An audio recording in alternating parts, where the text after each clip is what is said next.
Hi, it's Carolyn here. Before you start listening to this episode, I just wanted to let you know that I'm currently in Switzerland doing my very own and long overdue trip around the country. I'm visiting some of the most popular destinations in Switzerland, as well as a number of lesser known places. And I'm travelling around by both car and train.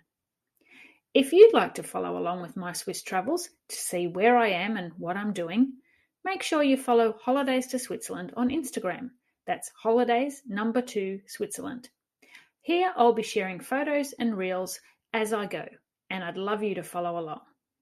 Now, settle back and enjoy this episode.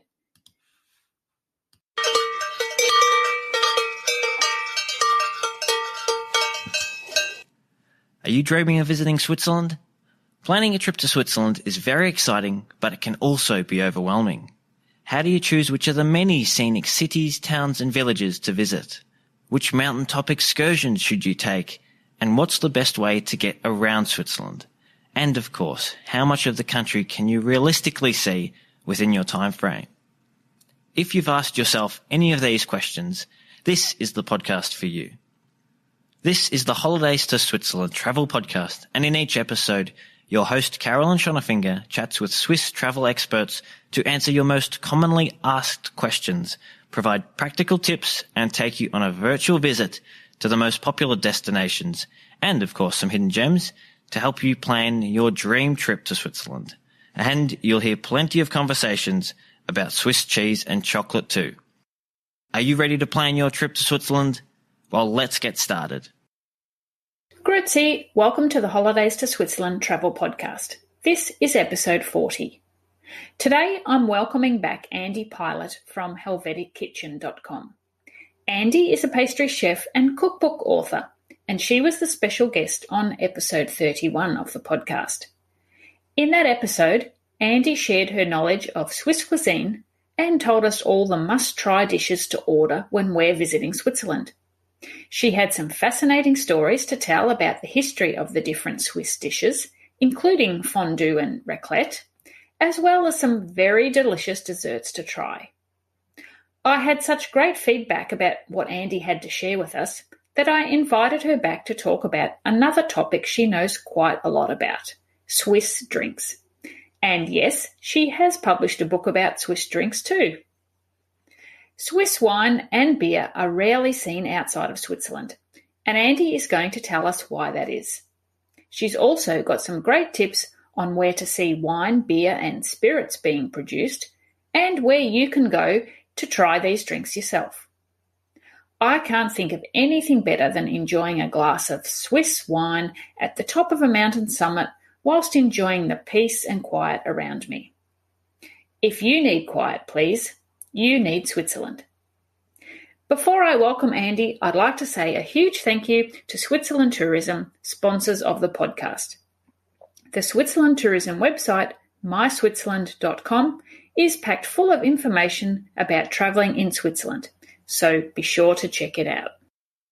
Hi Andie, welcome back to the podcast. Thank you. Thank you so much for having me back.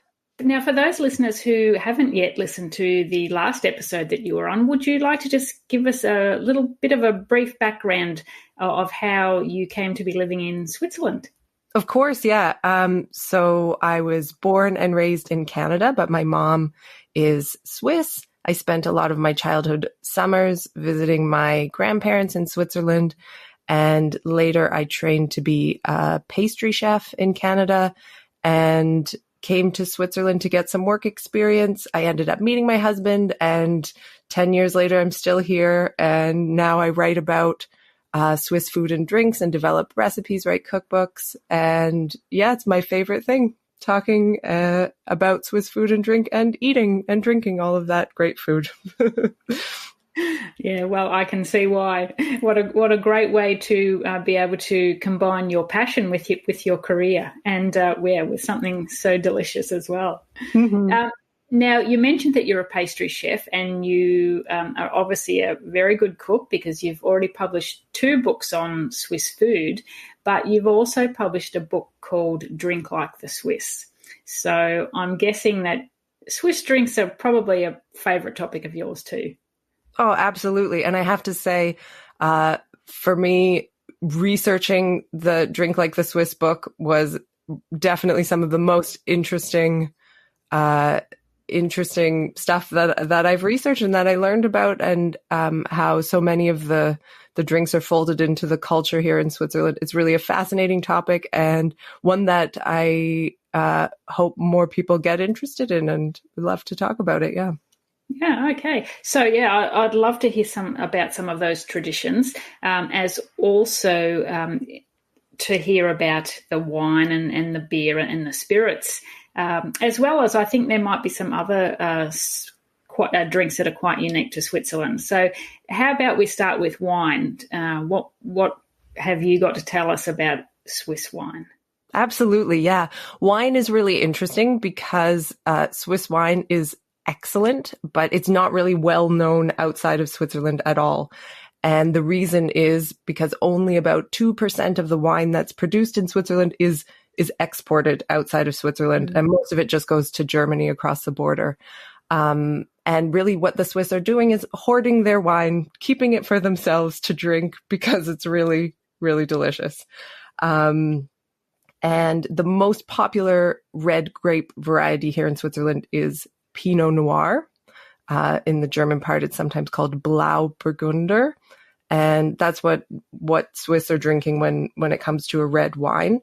In Switzerland, that is usually a peppery, a fruity red wine, and it's produced in many different parts of the country, especially in the Valais. As for white wine, Chasselas is the grape that is the most popular. And this is also called fondant, confusingly, in Switzerland. Many of the grape varieties have different names depending on the region, so it can be a little bit confusing. But this Chasselas fondant is what you are typically having if you have fondue or other cheesy Swiss dishes, and this is Switzerland's favorite white wine. In Ticino, of course, the Italian part of Switzerland is also big wine producers, and there you're drinking Merlot. If you go to a grotto in Ticino, you have a cute little ceramic mug called a boccalino, and that's how your wine will be served to you.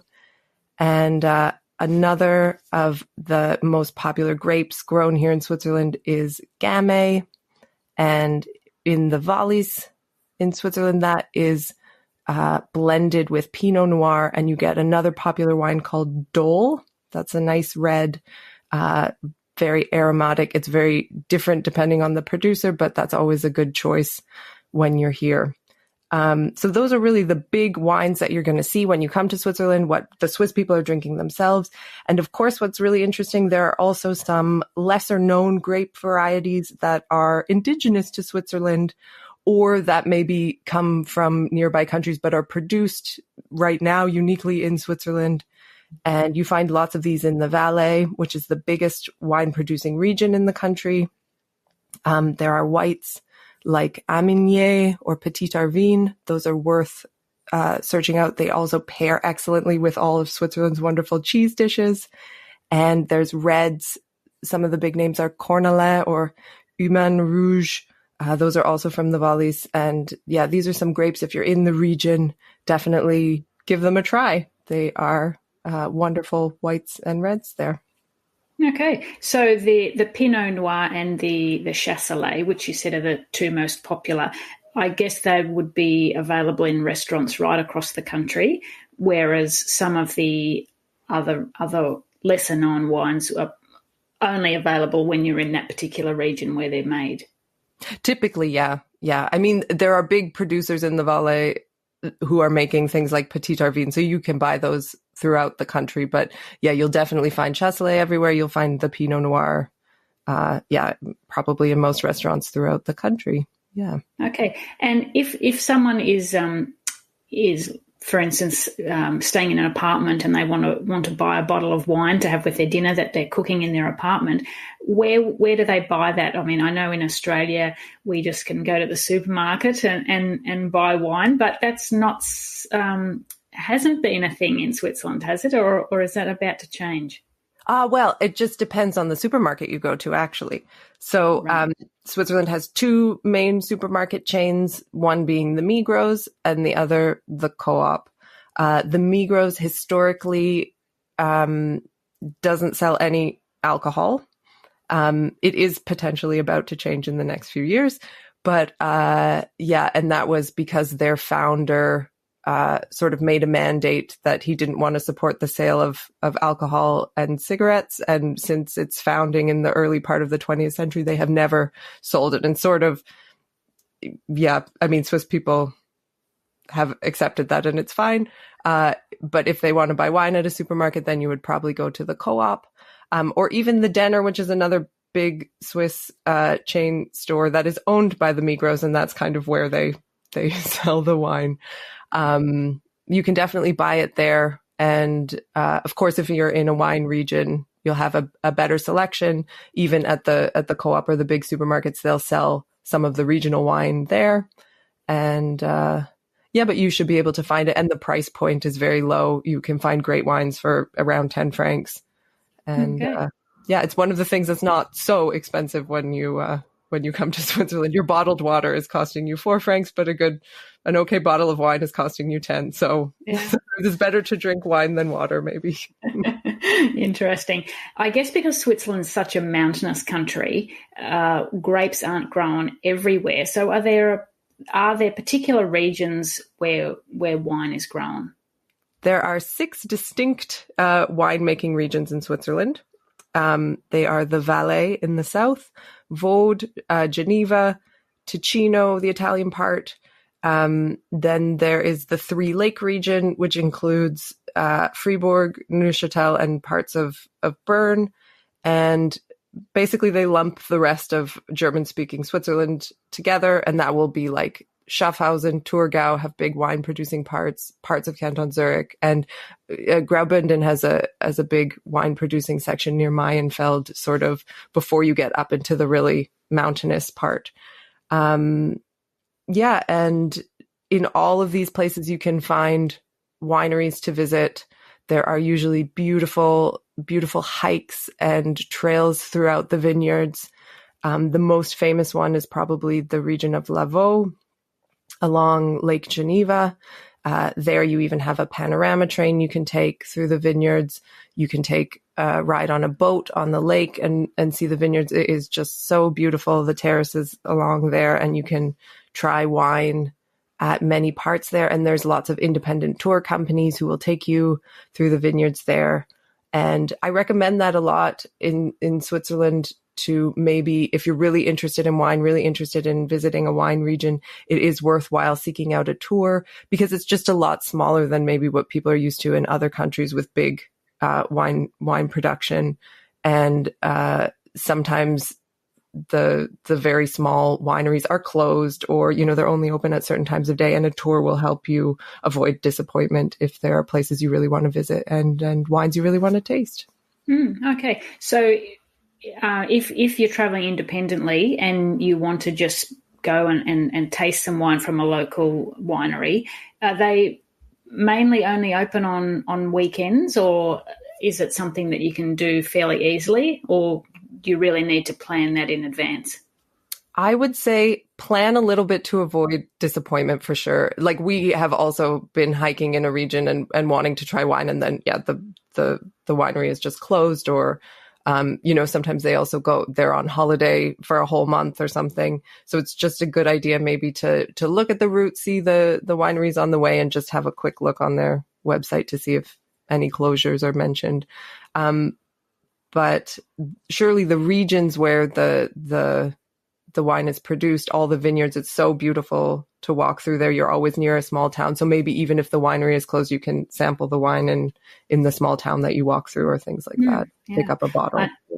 I know that the Lavaux vineyards that you mentioned, I've seen them from the water and from the road, or the main highway. But I'm really desperate to go and actually take that little train through the vineyards and see them. They're actually a UNESCO World Heritage Site, aren't they? Which is amazing. Yeah, it's incredible. It's beautiful. I even know a woman who hosts biking tours through the vineyards there too, and it's really a lovely region to visit.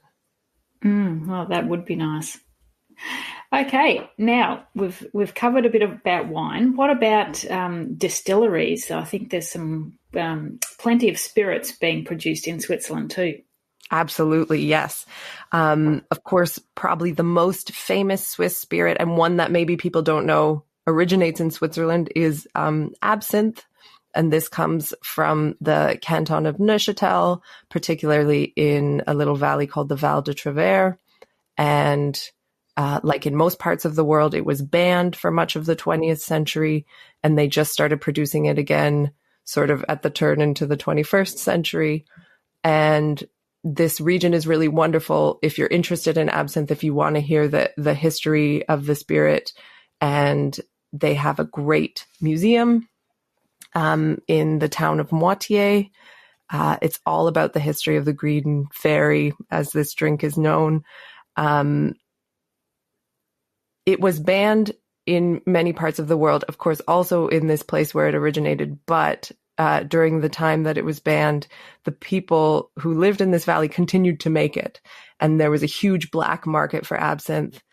And in the museum, they do a really great job of showing the people who sort of kept it alive over all these decades, and who made it on the sly and who smuggled bottles of it. And they have all these firsthand accounts of people talking about the stills that they were hiding in their house and trying to avoid the police when they came to give them fines or came to destroy the stills.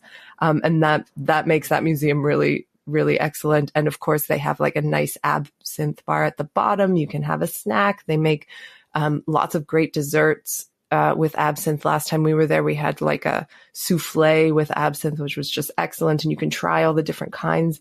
And there are great hiking paths in the region as well. You can hike around the Val de Travers. You can go from little town to little town and go to different distilleries. And that's a really great sort of tourist destination if you're interested in absinthe. As for other spirits that are being produced in Switzerland, Swiss farmers kind of make spirits out of every possible fruit on the farm, as well as things like potatoes and hay. In the mountains, they're making spirits from alpine herbs. You can even buy spirits made from Edelweiss, of course, Switzerland's most famous flower. And that is really regional. So in the Valais, of course, they have many apricots, which are beloved throughout Switzerland. And they make a really wonderful apricot spirit. They make spirits out of plums and kirsch. I guess most people associate with Switzerland as well. Surely for the famous Zuckerkirschtorte, that's like a cake that's doused in lots of kirsch, which is their cherry spirit. And you also often put a little bit of kirsch in a cheese fondue. Tell me about the spirit made with hay. That sounds fascinating. Mm-hmm. Yeah, they make it with fresh hay. It is from, I'm trying to think, it's a hotel in, I wish I remembered the name. I think it's just called Heuschnaps. Heu is the German word for hay. And it has a great story with it. They found the recipe in this old hotel somewhere in Canton Bern, but I can't remember the town. And they found this recipe for distilling and flavoring the spirit with hay. And then, they have this really great drink. I think it's just called Heuschnaps. I'll have to look that up and let you know after. But yeah, that's a really good one. And the Edelweiss too, I think is so Swiss, to have that. You mentioned that we can go and visit the Absinthe Museum and do some tastings and so on there. What about with other spirits? Because I know you mentioned schnapps with the fruit flavoured spirits. They're readily available at restaurants after you've eaten. But can you go to any of the farms and see the farmers making them or have a taste? Yeah, so there's lots of distilleries who are turning the fruit into spirits. They have usually great showrooms. They have shops attached to distilleries. Lots of them do tours on request. My sister-in-law actually works for a distillery that's nearby in our region, Distillery Studer, and they they make all the different kinds of fruit schnapps, and you can visit their showroom. You can do tastings of all the different spirits that they produce. I think if you're more interested, because of course they're not always producing every day unless they're one of the really big distilleries. But most of them, I think you could contact them and ask them for a tour, ask them to take you around and see what exactly they're making and they're doing. And they'll definitely give you tastings and usually have beautiful displays of the history of the company and the distillery.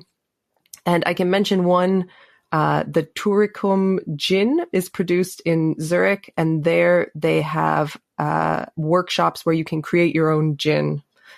So if you're in Zurich and you're interested in seeing how gin is made and creating sort of your own take on it, then that's the place to go. Okay.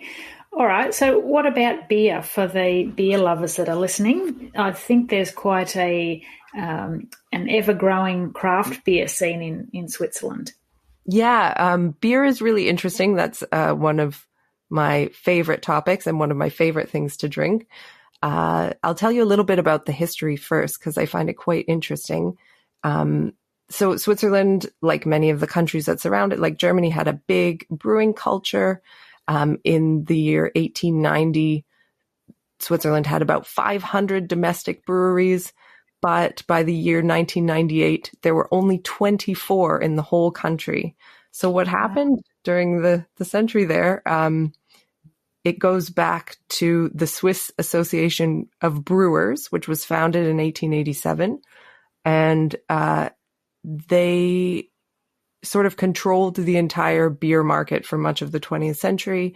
After the First World War, when the stock market collapsed, they lobbied for high tax on imported beer. So no imported beer was really getting into Switzerland. And they kind of worked as a cartel. They controlled everything from beer distribution, the size of bottles, the ingredients used, and all the different businesses that depended on selling beer, like restaurants, hotels, shops, supermarkets. They were forced into exclusive contracts with the breweries owned by this cartel. Mm-hmm. Initially, this was meant to protect Swiss beer, but then it sort of backfired when there was no competition. The beer really suffered and got really bad. And then in the 1990s, the cartel collapsed, and then the market was just flooded with foreign beers. And consumers finally had a choice and bought these more innovative beers out from outside of Switzerland. Ironically, almost all of the cartel breweries were bought by foreign companies like Heineken and Carlsberg. So all of these big sort of seemingly historic Swiss brands like Feldschlossen and Kalanda and Eichhoff, they're all owned by huge international conglomerates. But fortunately, lots of microbreweries sort of popped up in the meantime, sort of at the beginning of the 2000s. The whole beer world was seeing a trend in craft beer, having all these microbreweries making a lot of old beers, really good beers. And today, Switzerland actually has the highest number of brewery to person to citizen. And there are 1,000 different breweries in the country. And it'd take a while to get around and taste a beer from each of those then. Absolutely. Yeah. And I mean, Swiss craft beer, it's still a really small part of the market. These big companies still dominate. But my recommendation is always to see if you can find a regional beer, a local beer, and try that one out while you're here because they're really excellent ones. So what about other drinks that are unique to Switzerland or produced in Switzerland? The Swiss drink a lot of Most, which is like apple juice, apple cider. This is really popular, especially in the fall once the apple harvest has happened. There is an apple cider museum you can visit in Arbonne. This is in northern Switzerland on Lake Constance, and it has a wonderful history of sort of apple juice and cider production in Switzerland. This is really popular. It actually also goes back to some government initiatives sort of in the middle of the 20th century when they were encouraging farmers not to make alcoholic beverages out of their apples. So they were asking them to make what's known here as Süßmost, or like sweet apple juice, and sell this to people. And they were encouraging Swiss people to drink non-alcoholic drinks, to drink this Most, this apple juice, rather than drinking spirits, which would otherwise have been produced possibly from the apples. But it's a little bit different sort of than the apple juice I know I was used to drinking in Canada as a child, which was just only sweet. It's really delicious. It's often very tart and sour. And you can also get a Shorley, which is a drink where the apple juice is just mixed with sparkling water. And so it's like carbonated apple juice, which is really excellent. I remember that was one of my favorite drinks when I was a child visiting Switzerland. So that's one popular thing. And you can actually also get a beer that's mixed with apple and pear juice called a Shorley. That's from one of the big beer producers, Appenzeller beer. And that's when, those two things are mixed. One of the other unique drinks to Switzerland, their most famous soda, I think I mentioned it in the last episode as well, is Rivella.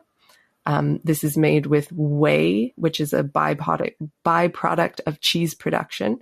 Of course, it seems fitting that this milky, that their soft drink is like milky. And on average, the Swiss drink about 10 liters of Rivella per person per year, which is quite a lot. It's definitely worth tasting. It tastes, I don't know how to describe it, a little bit like ginger ale, sort of, but people have told me it's really a love or hate kind of taste. You can find that at all your supermarkets, so you should check it out. Yeah.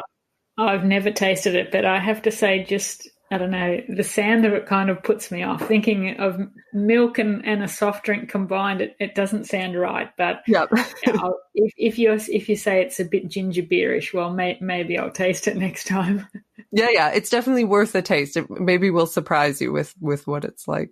I guess if so many Swiss drink it, it must be okay. Yeah, that's true. That's true. Another drink that they really love, which might be surprising, is iced tea, strangely.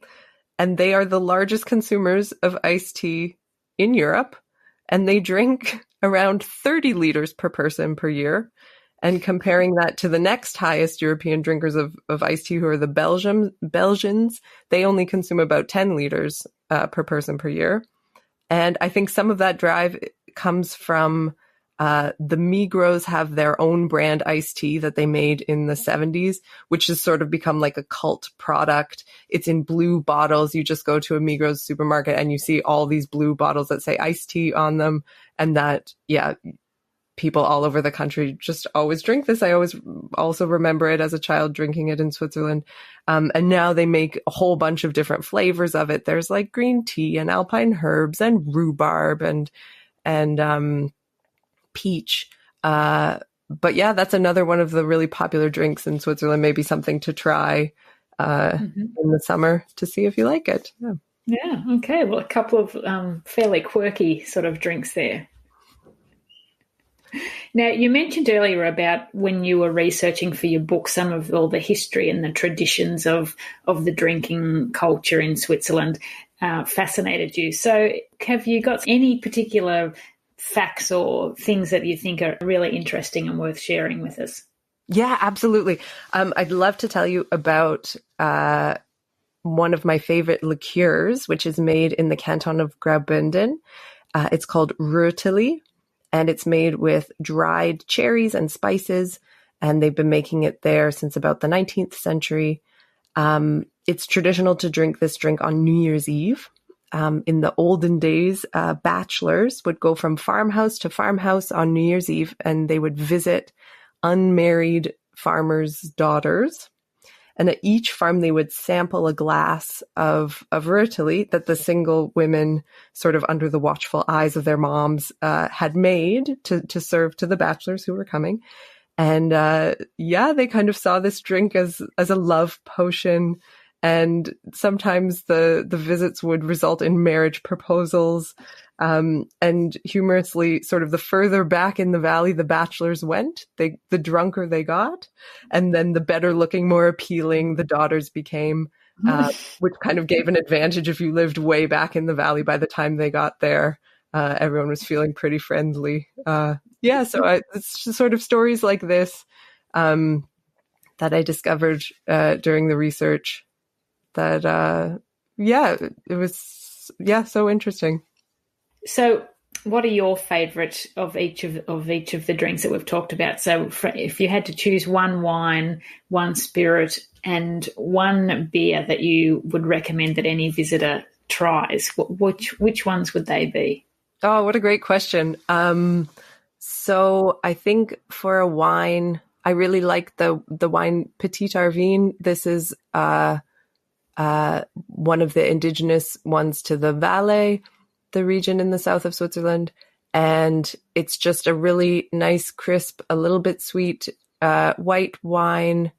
And it's lovely paired with most cheese dishes. I like to serve that also with fondue when it's not too sweet. And that for me is one of my favorite wines to drink here. Also, if we have a little apéro, a little cocktail party, I like to serve that. For beer, I have to mention my favorite brewery in Switzerland is the Brasserie de Franche-Montagne. That's for anyone who's interested in sour beers. They've been making sour beers here in Switzerland. They're sort of the grandfathers of craft beer in Switzerland. They've been making beer since 1998. And their beer was once voted by the New York Times the best beer in the world, one of the famous sours that they make. And all of their beers are really interesting. They make some using different ingredients like lapsang souchong, the tea, and one year they made beer with gummy bears. They're usually barrel aged and really excellent. And if you want a more sort of commercially friendly beer or something, the beers from White Frontier, which is a new brewery that's in the Valais. These are where you get your IPAs and sort of lots of different craft beers. So that's another one. You can buy them at the co-op as well. And that would be another choice sort of for easy drinking, the brewery White Frontier. And for spirits, I just love all of the fruit schnapps. I think they don't get quite enough love in Switzerland or abroad. Right now was sort of a trend, towards gins and different rums and vodkas, all these kind of drinks. But the Swiss fruit spirits like apricot, plum, cherry, it's such a nice thing to have at the end of a meal, sort of a little shot of that. And you can use them really easily in your mixed drinks as well, which I write about in my book, sort of replacing maybe where you would put vodka or different schnapps in a drink, putting these fruit ones there instead. So really, that my other favorite thing, is to end a meal with a little bit of apricotine or a kirsch at the end. Good idea. So what about festivals? I guess there's probably festivals held at the time of the harvest for the wine, but are there beer festivals as well? Yeah. Some of the biggest ones, of course, there's huge number of wine festivals, Fête de Vendange, throughout the French-speaking part of Switzerland in the fall. And there are smaller beer festivals. There's lots of craft beer festivals. At the moment, you can just have a look and find them in most of the big cities. They have some craft beer festivals where lots of these microbreweries come. And my favorite festival of the year is a sour beer festival that is held at this Brasserie de Franche-Montagne brewery. And they have really great breweries from all over Europe and even the North America coming there to show off their beer. Some of the biggest sour beer producers in the world, like Cantillon and Lover Beer and places like this. They go to this tiny little town in the Jura in Switzerland, and everybody, drinks a lot of beer. It's really wonderful. Great. So what about etiquette when you're sharing, if you're having a meal or you're sharing a drink with someone in a restaurant or at a bar? What's the etiquette when it comes to drinking? Yeah, that's a really good point. In Switzerland, it's really important that everyone at the table has their wine and cheerses before any wine is consumed. It's a huge faux pas if you drink from your glass before you've cheersed. And also, when you're cheersing, it's expected that you're looking directly in the eyes of the person you're cheersing and saying their name. So this, of course, leads to a lot of, it can lead to moments at parties where you've maybe forgotten the names of all the people you've met and you're struggling a little bit. But yeah, and of course saying cheers in German, Prost, or Santé in French. That would be quite funny if you're at a table with 10 people and everyone had to cheers and say every person's name. It could take a while. You might be quite thirsty by the time you actually got to sip your drink. Oh, absolutely. Yes. With my in-laws at Christmas and things like that, people are up, they're walking around the table, they're cheers, and it's quite a production. Yeah. It sounds like fun, though. Well, thank you, Andie, for sharing all that really interesting information with us. Now, where can people buy not only your book, Drink Like the Swiss, but your other books? Yeah, I mean, if you're in Switzerland, they're available in most shops here in the English section or the Swiss interest section. You can also get them online directly from the publisher Bergley, or they're available on the Book Depository on Amazon and from most online booksellers. And yeah. Wonderful. Well, I'll link to all those websites that you've mentioned, as well as your own website, Helvetic Kitchen, in the show notes for this episode. And I'll also include a list of the different wine and beer and spirit varieties that you've mentioned, and some of the different breweries and the different places, so that people, if they're interested, can go and look them up and plan a visit to them whilst they're in Switzerland. Super. Yeah. Thanks again for having me also. It's been wonderful to talk a little bit about Swiss drinks. Thank you again. There's certainly a lot to discover and to taste when it comes to Swiss drinks. I never would have imagined the Swiss to be Europe's largest consumers of iced tea. If you missed hearing Andie chat about Swiss cuisine, make sure you listen to episode 31 of the podcast. It's an episode you don't want to miss. As I mentioned, I'll include links to the local producers Andie talked about in the show notes, so you can include a visit when you're in Switzerland. You can find those show notes at holidaystoswitzerland.com/episode 40. A couple of other interesting places to visit include the smallest winery in Europe, which is owned by none other than the Dalai Lama. The winery is located in Saillon in the Valais region, and all proceeds from the wine sales go towards helping disadvantaged children. The history of the winery is linked with the Swiss version of Robin Hood, Farinay. The vines, of which there are only 3, produce Pinot Noir and Chasselet. There's an interesting trail in Saillon which features a series of stained glass windows depicting Farinay's philosophy of life and leads up to the winery. So that's something definitely to check out. Beer lovers should visit Switzerland's oldest brewery, the Brauerei Schützengarten in St. Gallen. It opened back in 1779 and is still operating at its original site. Tours of the factory are available, although they are mostly in German. And there's an interesting beer bottle museum where you can see more than 3,000 beer bottles from 260 different Swiss breweries. You can also visit Switzerland's highest brewery, Beer Vision Monstein, at Monstein in the canton of Graubünden. Located at 1,625 metres above sea level, the brewery calls itself the last beer stop before heaven, and it produces around 300,000 litres of beer each year. Whatever your drink of choice, whether it's alcoholic or non-alcoholic, there are certainly plenty of great options in Switzerland. But please remember to drink responsibly. If you have enjoyed this episode, please leave a review on your favourite podcast app. You can also subscribe to the show so you never miss an episode. And if you have friends planning a visit to Switzerland, I'd love it if you told them about the podcast too. Thank you very much for listening. Until next time, tschüss! If you'd like more great resources to help you plan your dream trip to Switzerland, there are lots of ways to connect with us. Visit our website holidaystoswitzerland.com, sign up for our monthly newsletter, or join our friendly, helpful community of past and future travellers in our Switzerland travel planning group. You'll also find the links to connect with us in the show notes for this episode.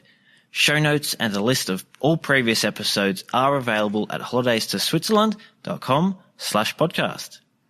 Don't miss out on your fortnightly dose of Swiss travel inspo. Hit the subscribe button on your favourite podcast app so you never miss an episode. And if you enjoyed the show, please leave a rating. That's all for this edition of the Holidays to Switzerland Travel Podcast. Thanks for joining us and happy travel planning.